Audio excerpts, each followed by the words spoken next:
pap testi mana nimaligini bilishimiz citologiya. Ya'ni bachadon bo'yni raki ayollarda ichib tushadigan raklarni ichida ikkinchi darajada qo'yiladi. Shuning uchun ham bu narsaga katta urg'u berilmoqda.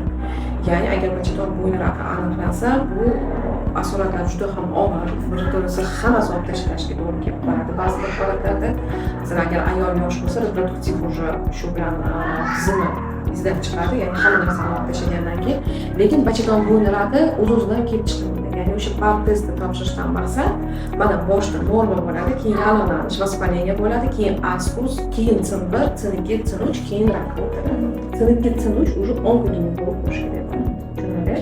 Lekin bu bo'lishi mumkin, masalan, askus bo'lsa, u yillab ham askus bo'lishi mumkin. Agar siz yaxshi to'g'ri nazorat qilsangiz yoki C1 to'g'ri nazorat qilib tursangiz, shu bo'yicha qolishi ham mumkin, yaxshi tarafga ham o'tishi mumkin. Bor shunaqa C1dan davolanib normagacha chiqib ketganlar bor. Borki, davolanmadi 3 oydan keyin topshirsa, immunitet pastligidan yoki davolanish noto'g'riligidan C2, C3 даже rak o'tib ketgan ham bor.